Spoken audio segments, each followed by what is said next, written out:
Good afternoon, everybody. I'm Anissa Mitchell of PMD Alliance. I'm so happy that you're joining us today.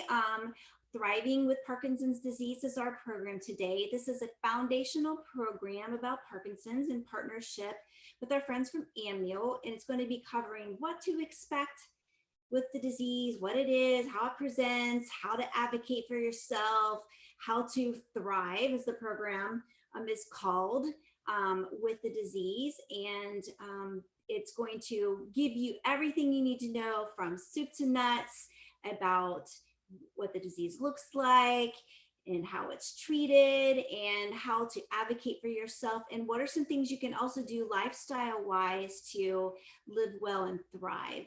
We are going to be recording today's program. I know I said this is a partnership with Amneal, and a lot of times we don't, but today we are going to be recording today's program, and we want you to be engaged and ask your questions. So we're going to have these the opportunity to ask questions throughout the program today. There's actually going to be a couple of places where we're pausing, where we can then go back and review some of the questions that you have. So any questions that you have, open up your chat, drop those in the chat box, and we are going to be stopping every so often. And then if we don't catch them, then we'll have some time at the end to ask the questions. And with us today to actually give us this wonderful presentation is Dr. Salima Brillman.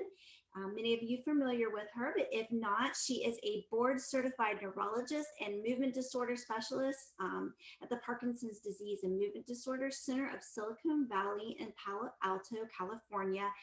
Dr. Brillman is very interested and focuses a lot on people understanding motor aspects of movement disorders, but also the vast non-motor elements of the disease. And as you will hear today, you're going to learn a little bit about some of those things. So I want to pass this over to Dr. Brillman, and thank you, Dr. Brillman. Thank you so much. Thanks for having me. And I hope that you will all find this educational, and I hope that you will ask questions because we do want this to be interactive.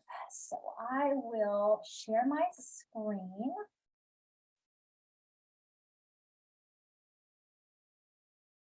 All right, so thank you so much. As Anissa said before, this is Thriving with Parkinson's Disease. We're going to go over lots of information. And as you may know, this is for educational purposes only, and I'm not able to give any information, medical advice, and we ask that you don't give us any of your own confidential patient experiences either. Those should be given to your healthcare provider and spoken with them. So we want you to know that this is an educational program, and we're going to talk about Parkinson's disease, and I am the healthcare provider that will be doing this and facilitating this.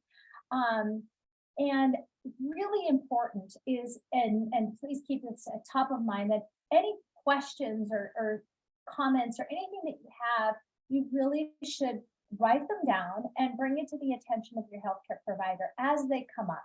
It's really very important. Lives are busy. We forget, things that happened 2 months ago or so. It's very, very important to write things down as they're occurring and then bring it up to your healthcare provider. It's important in today's world because providers are busy, you're busy, you may forget, but to be your own advocate. And that's really one of the take-home messages for today. And then out of consideration for my time, I have been or will be compensated by Amneal.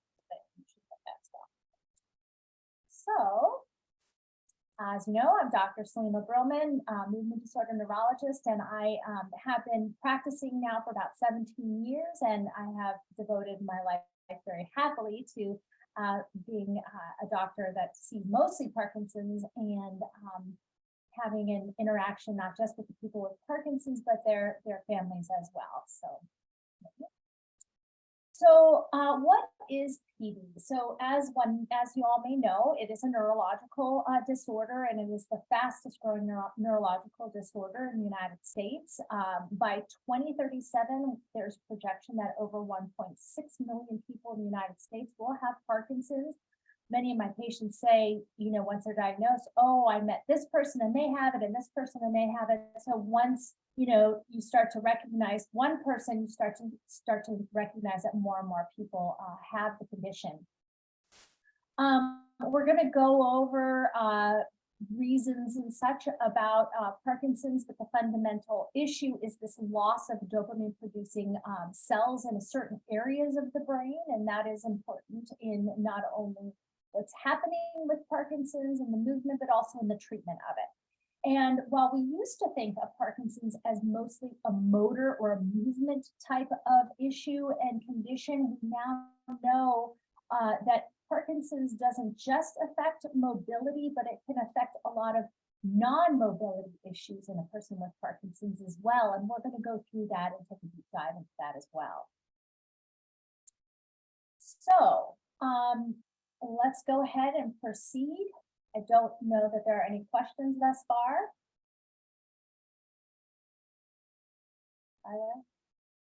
Nope, you are good to go. Okay, so, well, who gets Parkinson's and why? And we, honestly, after all of these decades and such, we don't have the exact reason why some people get it and some people don't, but we do know a few things. We know that more men are affected by Parkinson's than women, and it's about a 3-to-2 ratio. We know that the average onset is a little over 60 years old, but we do know also that there are many people that are young onset, and it can happen in the 20s, 30s, 40s, 50s, really the whole gamut of ages that can occur with people with Parkinson's. About 1% of the population of people over 60 will have Parkinson's. And as I mentioned before, by 2037, over 1.6 million people in the United States will have Parkinson's. These three components may be predisposing factors to getting Parkinson's. So genetics, we know that there are some mutations on certain genes that may predispose people to Parkinson's. It's not the whole story, however, as well as environmental exposures. Certain toxins, pesticides, etc., also may contribute to the risk factor, as well as head injuries. And people that have had consistent head injuries may be at a higher risk for getting Parkinson's disease as well. And likelihood it could be any combination of those three. So what's happening in Parkinson's? Well, we know that people who get Parkinson's have a loss of dopamine. So in certain parts of the brain, we need sufficient dopamine to carry out messages so that the person with Parkinson's or any of us are able to move fluidly. So one part of the brain, the message is, say, I need to get up and walk across the room. Well, with a lower level of dopamine, those tasks aren't quite able to be done the way that they would if a person had sufficient amount of dopamine.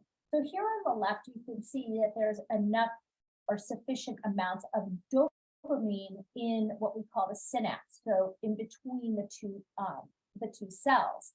But here in the PD brain, in certain parts of the brain, there's not enough of those neurons, and there's not enough of it released to give those messages to transmit that those movements. So when we try to treat people with Parkinson's, our goal, one of the goals, is to increase that dopamine so that people can continue to do things that they like to do, that they want to do, and do it more fluidly. The good news is that now in 2023 and for the past few years, we have so many great symptomatic treatments that we can increase the dopamine and help people really have a very good quality of life because of the great symptomatic treatments we have now. So here are some of the motor symptoms that affect people's movements. Tremor. So the resting tremor or tremor at rest is classic for a person with Parkinson's. Now, tremor does not occur in every single person with Parkinson's. It is typically on one side of the body and it occurs at rest. It typically can affect the hand, but it can affect the leg as well. As I mentioned, 30% of people don't have tremor, and actually never will. So it's not that one has to have a tremor in order to get Parkinson's. Rigidity or stiffness. So people may feel like they describe it as weakness, like their arm isn't functioning, or their leg is dragging, or they can't get out of a chair or roll over in bed, that they have to push themselves up. That might be the rigidity that they're feeling. Bradykinesia is just a fancy word for slowness. And that bradykinesia can be slowness of thought. It could be slowness of doing things such as eating, such as buttoning buttons, tying shoes. People with Parkinson's are slower, and that's a cardinal feature of people with Parkinson's, slowness. Some people freeze. So when we talk about freezing, if they get up out of a chair and they want to continue walking, they may freeze as they start to initiate a movement. Or as they're walking, they may just suddenly stop without any notice. And the rest of their body wants to move, but their feet are frozen to the ground. They may take even small, little tiny steps, and we call that a shuffling gait. Or they also may have what's called a stooped posture, where they start to be hunched over. Stability and balance problems are pretty common in people with Parkinson's. People may start to fall, they may become imbalanced. And then also problems with speech and swallowing. So their voice may not project, people may not be able to swallow as well, they might have some issues with choking. And these are what we call the motor or movement issues with Parkinson's. The non-motor symptoms, and remember, not everybody gets everything. So it's just really important to be educated as to what a person may have, because if you're educated and you're having these symptoms, you can bring it to the attention of your healthcare provider, and perhaps those symptoms can be treated, because we can treat a whole gamut of things in today's Parkinson's. And one thing I really want to emphasize here is one does not have to accept anything as their new norm. I don't want people to think, oh, this is what I have, this is the part I've been dealt with. You know, we have so many symptomatic treatments. We have treatments for depression, for drops in blood pressure, for feelings of maybe you have hallucinations, for constipation, for sleep disorders. Lots of things. So if you have, or you notice your loved one has any of these symptoms, please write them down, because we really, really have so many tools in our armamentarium to make things better these days. So some of these non-motor symptoms, as you see, depression, people can have anxiety or agitation. Some people may have constipation or urinary frequency or urgency. Some people have pain related to stiffness. They may have numbness or tingling. Others have loss of sense of smell. Sleep disorders are very common in people with Parkinson's, and that too should be brought to the attention of the healthcare provider, because if you don't sleep well, then the following day is definitely going to be affected by this, and your symptoms of Parkinson's can be worse if you didn't have a good night's sleep. And constipation too, that really, really should be addressed. If you're having constipation, you definitely want to increase your water, increase your exercise. But if that's not enough, then definitely speak to your healthcare provider about getting a good bowel regimen. Fatigue, slowness of thinking, these are all non-motor symptoms that can happen in people with Parkinson's. So very characteristic for Parkinson's is that it starts on one side, whether it's slowness, tremor, stiffness, it starts on one side, and people may not swing their arm. So when your doctor says, I'd like to see you walk down the hallway, they may be looking to see if your gait is different on one side. You're dragging the leg, you're not swinging the arm on the one side. The tremor at rest occurring on one side versus the other. And again, that's asymmetry. So it starts on one side, and then there's always an imbalance on the side that you have. So one side is usually more pronounced than the other. And then things change over time. So people will ask, well, am I just going to get worse and worse and worse? The goal is that when you get diagnosed and you get treated and you start exercising and you sleep better and eat better and have a regimen, is that you're going to be better than when you first got diagnosed. Will there be gradual decline? Yes.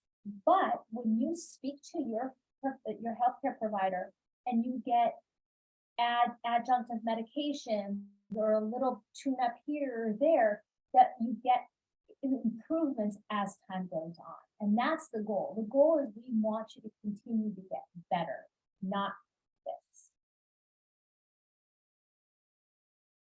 So another thing that I'm sure you've heard of frequently is that no two people have the same Parkinson's, and they just don't. It's true. I mean, whether it's because of the gene mutation they have, because of their age, because of their medications, there's just not two people that have the same Parkinson's. It's just not, we just don't. But we want to be able to optimize your medical regimens. We want you to take an active role as well. So it's important that I cannot understate this, that people with Parkinson's do take their roles in exercising at least 5 times per week, eating right, socializing, very, very important, and attitude too. I know that at least in my practice, the people who have a brighter outlook and have hope and interact with others, those are and exercise are the ones that will do best prognostically. And it's true, and you want to get that support system and move on with that, and your medical regimen, of course, and have a good connection with your healthcare provider. You can have treatments now that may require fewer doses per day, and reduce that pill burden as well. And it's so important to take your medications as prescribed. It's not doing you or your brain any favors by taking your meds haphazardly. It's important for your brain that when you do get prescribed medications, if it is, 3 times a day, 4 times a day, that you take it as prescribed, to give your brain the signals appropriately and not have them be haphazardly given. So we'll pause here and take any questions that may have come in thus far. Awesome. So we do have several, but first, is there a way that we can get you a little louder? We had a request if we could somehow increase your volume somehow. Is that better? Yeah, I think so. We'll keep testing it out when we ask our first question. So earlier you had talked about different potential causes for Parkinson's. So one person wanted to know, since you mentioned head injuries, do you mean concussion? And then their question from that is there a certain severity of concussion or amount of concussion, such as does one concussion increase your risk? Or is this something that you've had to have repeated, like through sports? And is that like CTE? So I know it's a long question, but. Well, it's not CTE because the mechanism of CTE is different, and that applies to a different part of the brain. But certainly repeated is worse than just one. But, having one is, in the data, shows that it can be sufficient, but you definitely don't want any if that's possible. One alone, I doubt is enough. Without any other factors, would be enough for it to be maybe a sporadic, but I don't think just one concussion, unless it was a severe with loss of consciousness, perhaps would. And I think you're still a little low in your volume. So.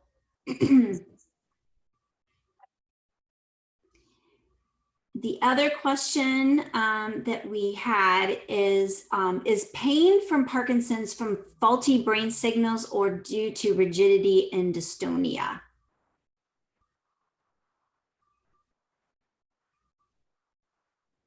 Okay, now we'll give you a second. Is that better? Yes, much, much better. Thank you.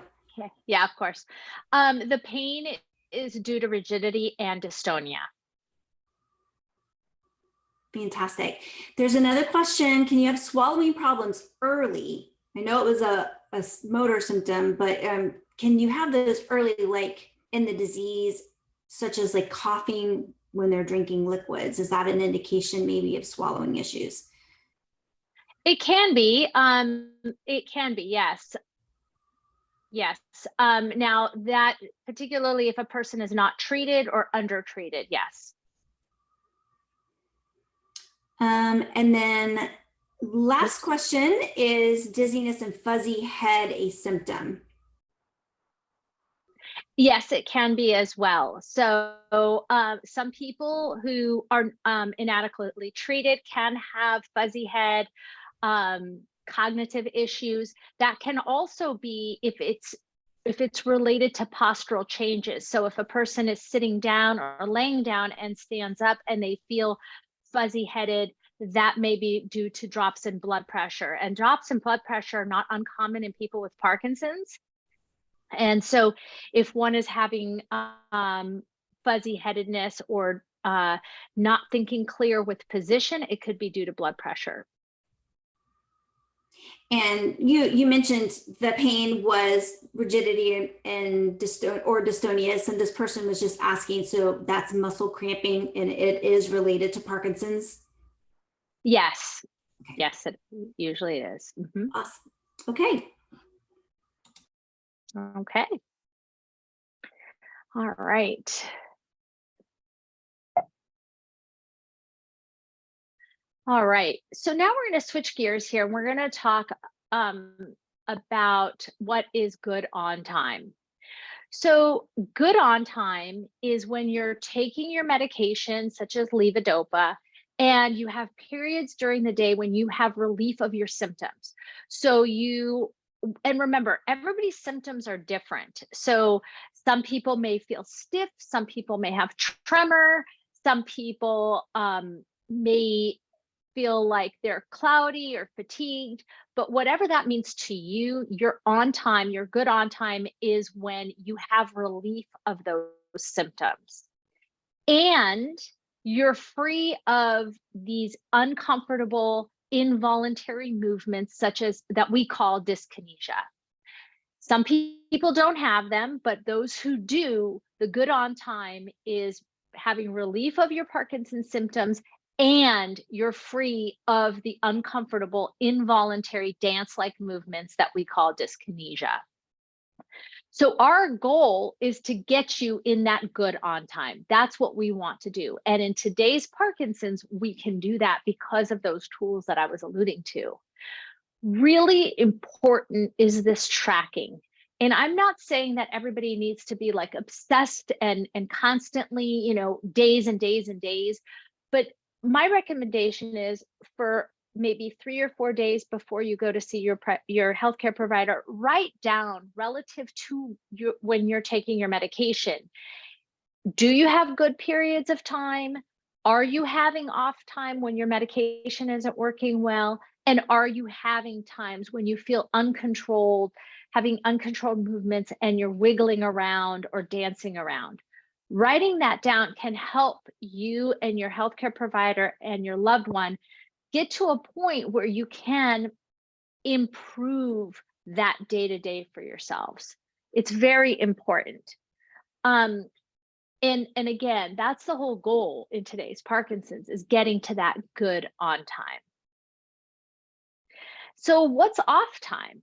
Well, as you can see by this slide, there are several different types of off. And again, some of my patients say, well, what is off? Only the person can tell what that off is, because it's so different from person to person. But in general, it is when your medication is not working to either the full benefit. So if you have a partial on, you may feel like you're somewhere between off and on. So it's working, but it's not working 100%. Or you've taken your medicine and it's like it doesn't work at all. That's called a dose failure. So you took your medicine, say at 10, your next dose is at 2, and it's all your symptoms are there throughout the entire time. That's a dose failure. It just simply has not worked at all. Early morning off. Many people have this where they wake up and you have poor control of your symptoms when you wake up. And so then it can take, instead of you getting up and getting ready for work or getting, showering and stuff, it takes a half an hour. It may take you an hour and a half. That's early morning off. Wearing off, which is the most common, is that your medications wear off before your next dose. So if you, for example, take your medicine at 8 and 12 and 4, you may start to see your symptoms coming back around 11 or 11:30. And so you have that wearing off about an hour or so before your next dose of medicine. And then there is unpredictable offs, where it can happen even if you take your medication the same time every single day. So these are different types of off periods that can happen. And this is exactly why it's important that you write it down, because people can have any or all or some of these types of off periods, and they can vary. So bringing this data to your healthcare provider can help them help you. Again, some people don't know what it's like, but it's really dependent on the person. And so it's a very good exercise on thinking about, what does it feel like and what is it like relative to the timing of my dose? Am I getting stiffer at certain parts of the day? Am I getting slower? Does my speech change at a certain time of day after I've taken my medicine or before I'm about to take my medication? So it's really relative to the timing of your medication. Some people don't have motor off times. They have non-motor ones. And that's tricky because they may not recognize that even exists. So they may say, doc, I'm feeling anxious. I'm having a lot of anxiety. And their physician may say, okay, well, you need an anti-anxiety medication, but it's really their off periods. And so it's not that they need an anti-anxiety. They may need a change in their dopamine to fill in those valleys so that they don't feel anxious or agitated. Some people get apathetic during their off periods, where they just they don't really care. They don't want to do anything during that time. Some people get really tired and fatigued and they just want to sleep. Some people may say, I feel blue. I feel like I don't want to do anything. Some people sweat a lot. Some people can't think straight. And so their cognition has changed during those periods of off time. And during that time, it's not so much the person who can recognize that. It's the care partner, it's the loved one who sees, wow, I see something changing in my husband or my wife during certain times during the day. And I wonder if that's an off. And likely it is. So having that be brought to the attention, so there can be changes in either adding something, changing the timing. There's lots of ways now to make this day-to-day better for you. So how common are off periods? So there was a study of over 3,000 patients done by the Michael J. Fox Foundation, and it's not uncommon. Over 90% of patients said they experienced at least one off episode per day, and 65% said that they had about 2 hours of off time per day. 2 hours is a lot. Over 20% said that they had more than 4 hours of off time per day. A lot of time to waste in an episode that can, in today's Parkinson's, be treated one way or the other. So really important that these are written down however you want to do it. There's lots of ways to do it. There's diaries, there's scratch paper, there's sticky notes, however you want to do it, your phone. but write it down and bring it to the attention of your healthcare provider, and be your own advocate. It's your days, and it's your quality of life. So definitely bring it to the attention of your healthcare provider. So again, it's really, really important to do this, to bring it. I think, as I've said before, I'm so grateful to do what I do, because people with PD are like the kindest people ever, and nobody wants to complain, but you're not complaining at all. You don't have to accept these off periods or pain or confusion or tiredness as your new norm. You just don't, because if it's related to off, we have so many ways to help you. And so it's really important that you bring this to the attention of your healthcare provider and say, I've listened to something on the webinar. I think this is related to an off period. I'd like to be treated for my off periods. And then have that discussion with them. We only get one life, and we want to live it to the fullest. So I really, really encourage you to do that. Okay, so we'll take a break here and answer some questions. All right, so you mentioned dyskinesia earlier when you started talking about off. So this question is, what's the difference between dyskinesia and dystonia? Does one cause the other? Great question. So no, one does not cause the other. So dystonia, people get dystonia when the levels are low. When they're off, they may feel like a curling or a twisting of their toes. They may feel like a Charlie horse in their legs. And this is when the medications are low. When the medications are too high, they get what's called dyskinesia. And this is an involuntary sort of dance-like movement that can occur in the arms. It can occur in the head, the torso, one leg, both legs. It could be swaying.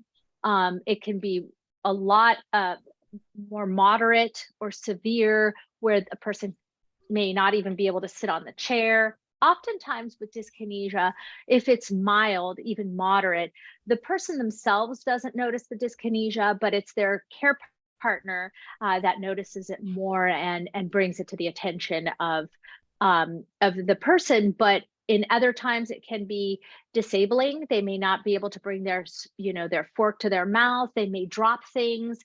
They may not be able to put on their jacket. They may fall. So it could be a problem. And then we had another question. This person says, if I don't ever seem to feel symptom relief, does that mean I'm always off? It is a possibility. I mean, there are some people who are undertreated. And so that is something to look at and talk to your physician about. There are, some people get placed on medications and they're just suboptimal doses. And so speaking to your physician and saying, well, you know what, I just don't feel like my, whatever your symptoms are really treated yet to get you to where you could be 80 or 90%, then either the dose could be increased, or a new medication could be added, or it could be changed over to a different medication. It's possible that, it's just a suboptimal dose. All right, and then the last for this particular section, is there a specific tool that is best to track symptoms to share with the doctor? Anything that you could recommend? There are a lot of diaries. So PD diaries, I'm sure that they're available, or Kelly could probably put one in the chat. There are diaries that put where you can put in your medication, and it has the timing, and then you just check off. So the Hauser, well, that you probably can't get the Hauser diary, but I'm sure a lot of the pharmaceutical companies might have a PDF or so on their websites, where you just put in your dose when you take it, and then check off on dyskinesia or tremor, that type of thing. but perhaps PMD Alliance might have a resource for you that they could put in the chat. We do. Thank you.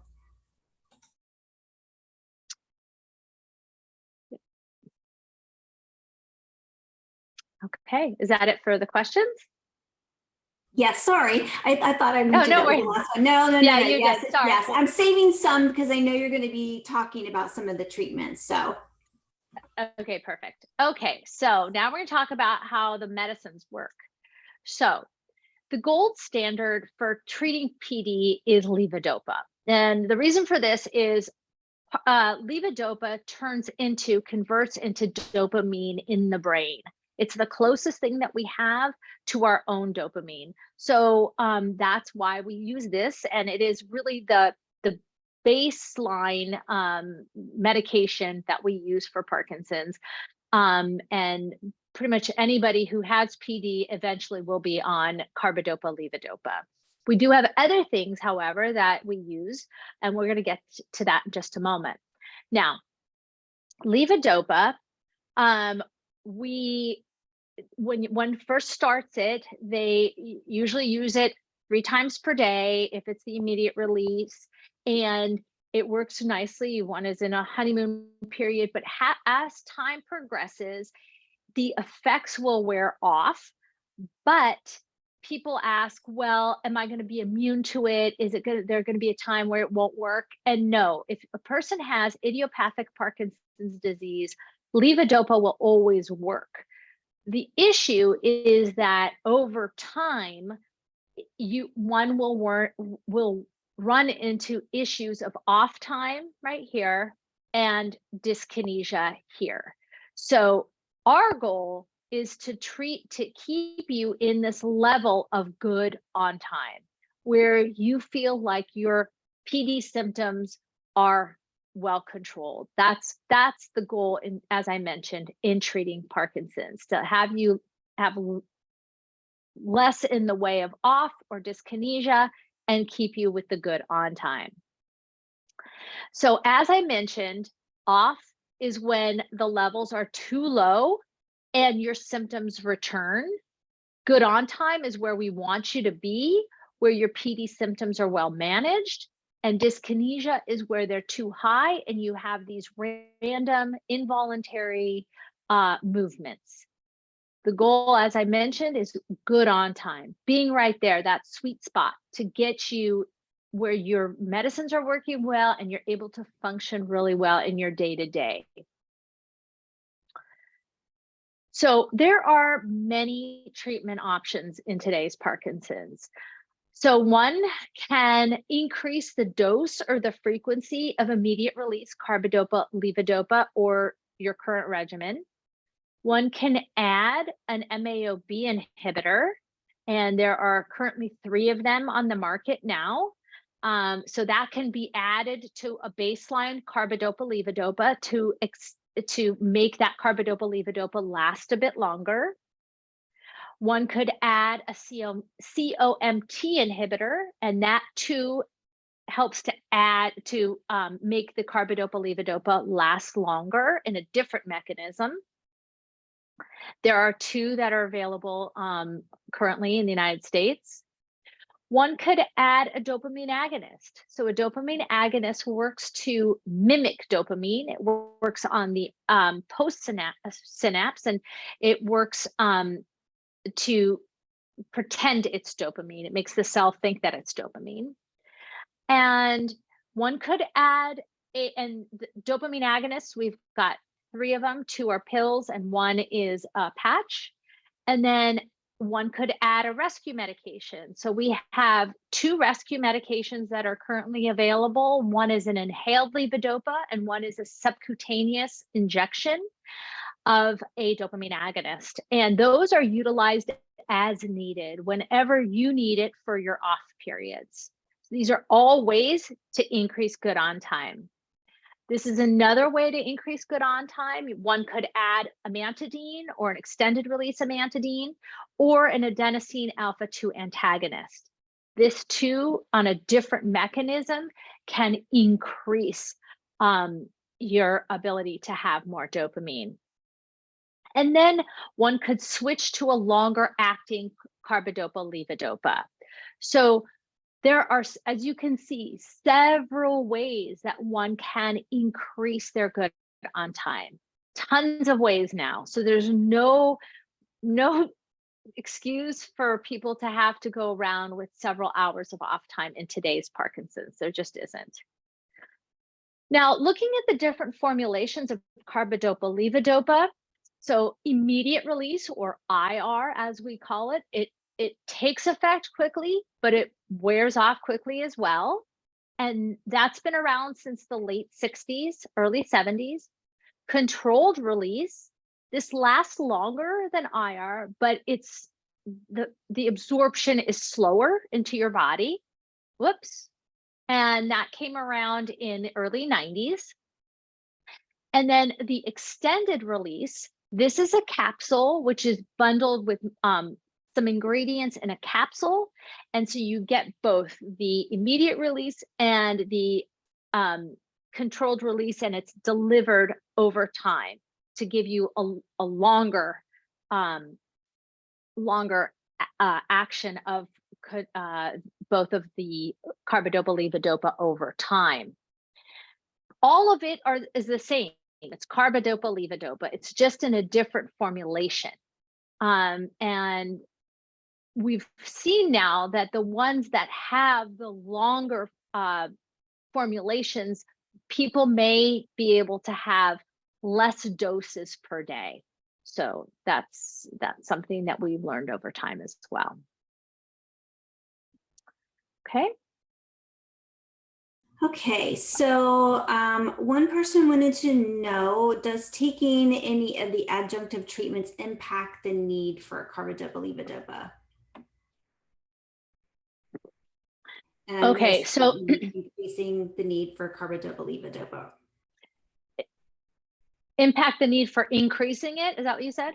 Well, I'm just trying, I don't know if that's exactly what they're asking, just saying, wanted to know if adding adjunctive treatments impacts the need for carbidopa levodopa.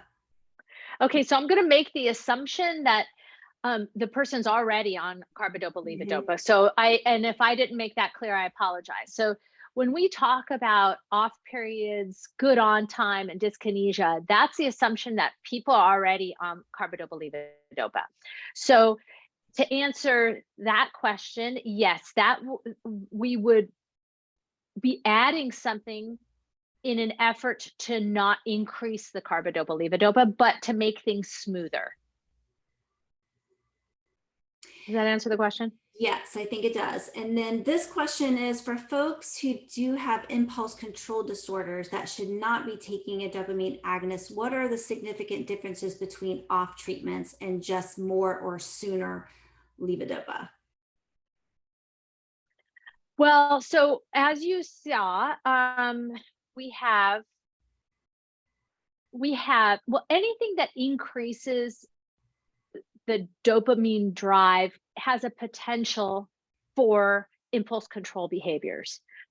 Nothing like the dopamine agonists. However, if anybody is on any of these things, we need to think about the impulse control behaviors as a potential side effect.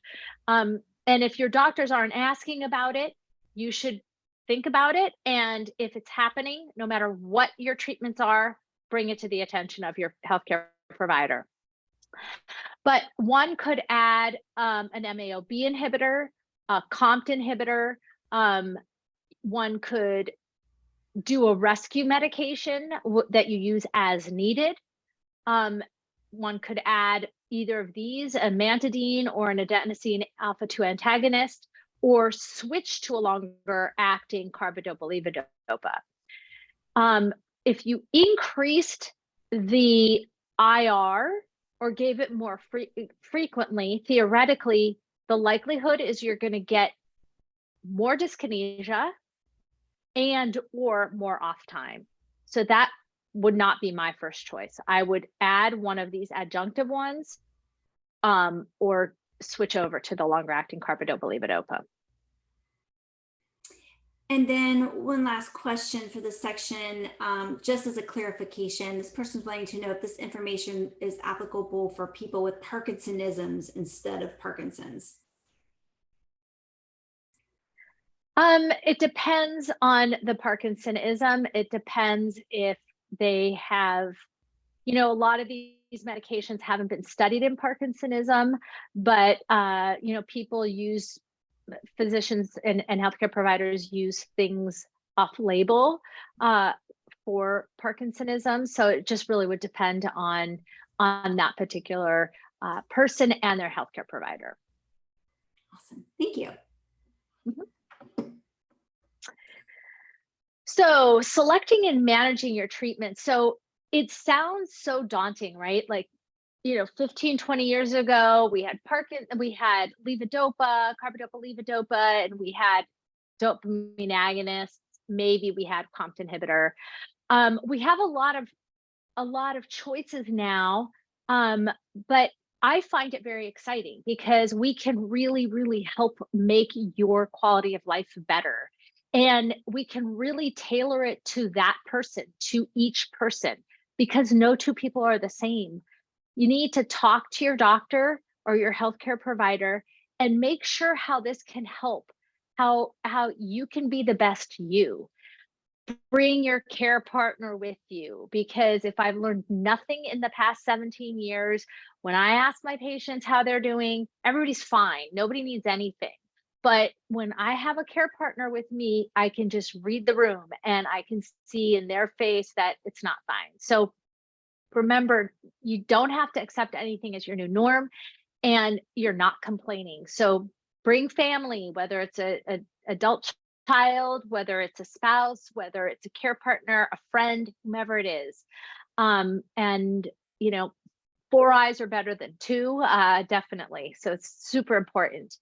And this idea of good on time, everybody should get as much good on time as possible. As much as we can squeeze into a day, that's what we want for sure. Remember that as time goes by, you may need to adjust treatment, and that's okay. But we have tools, we can do that. And we have lots of, as you saw, lots of tools in our armamentarium. You need to keep track of your symptoms. It's not something that you should be doing every day, all year round, but a few days prior to seeing your physicians or your healthcare provider. And don't be afraid to advocate for yourselves. It's okay. This is your health, and we are healthcare providers, and that's what we went to school for, and that's what we're here for. And this, I can't talk about Parkinson's without lifestyle changes, because this is absolutely important. The way that you eat, the way that you drink water, and gut support is vitally important as well. One has to eat your vegetables, have leafy vegetables and salads, having the antioxidants in blueberries. That type of thing is super, super important, and making sure that constipation is under control. Nobody is thirsty, but everybody needs to drink water. Water, water, water. Very, very important. And sleep. So take a deep dive with your doctor about why you're not sleeping well. If you're not sleeping well, is it because you are stiff? Is it because you can't get back to bed because when you do, from going to the restroom, you're having tremor? Are you having dystonia in the morning? Are you anxious? All those are reasons that can be treated and help your sleep, which can help you the following day. So it's absolutely vital that you speak about your sleep and make sure that you get good rest at night so that you can have a better day the following day. And exercise. I know that you've all heard this, but we cannot say this enough. Exercise is the only thing to slow down the progression of Parkinson's. It must be done. It must be done at least 5 times a week. It's so incredibly important, not just for your physical health, but also for your mental health as well, brain health. So it's really, really, really important to do all of this as well. And then hopamine. So I'd like to introduce you to this concept of hopamine that was developed by a team of PD researchers and doctors. And people who have a sense of control, a strong self of control, fare better and do better in their quality of life. I think hope is important for all of us at any stage in all of our lives. And without hope, uh, it's it's awful. So we want you to have hopamine. We want you to be curious. We want you to ask questions, read, and talk to other people in that have PD. Ask about their treatments, about what they're doing, and get involved socially. And set your goals for having good on time. And stay active, stay social, stay happy. And then don't, of course, forget to take your hopamine. So don't forget also that you're not alone, that there are doctors and researchers and people all over the globe that are trying to help in this community. And we are all there together and trying so hard to make things easier and better qualities of life for all of you. So with that, I hope that you learned that off time is different for people and can impact your day differently. But it's vitally important to talk to your healthcare provider about it, to write down and track your symptoms. People may need to adjust their medication, and that's absolutely normal, but do it. And then we just move on and continue on. And again, the goal is to keep you in that good on time, and we can do it with our tools these days. But it takes everyone, right? So let's see, any questions, comments? Yeah, we actually have a couple of questions. So you were just talking about exercise. So there was a question about whether that actually increases dopamine. Is that why it's so beneficial? Well, it's beneficial too because of the fact that it helps to keep your muscles lean and less rigid. It increases stamina. It decreases depression and anxiety. It helps people sleep better. So it's good for all around.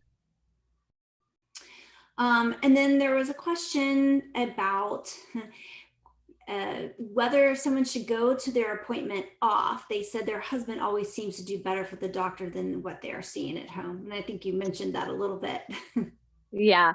I don't think that's necessarily, it's necessary. I think people recognize that, our PD patients do amazing, almost like one wife asked me, do you have something in the air? Why is it, it's something pumping in the air that they do so much better in your office than they do at home? I think if you want to take a short video to see what the off period looks like, that might be beneficial. But you don't want to make the person suffer by going into the office in the off period.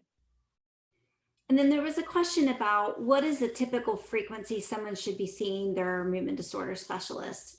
Is that just based on the person, or is there like a recommendation?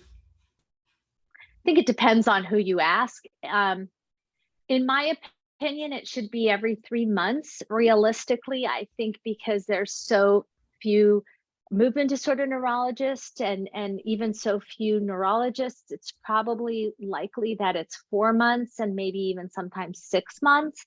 And it also depends on whether the person is doing really well and doesn't, necessarily have any, motor complications or non-motor symptoms, and maybe they can go every 6 months. I personally like it every 3 to maximum 4 months.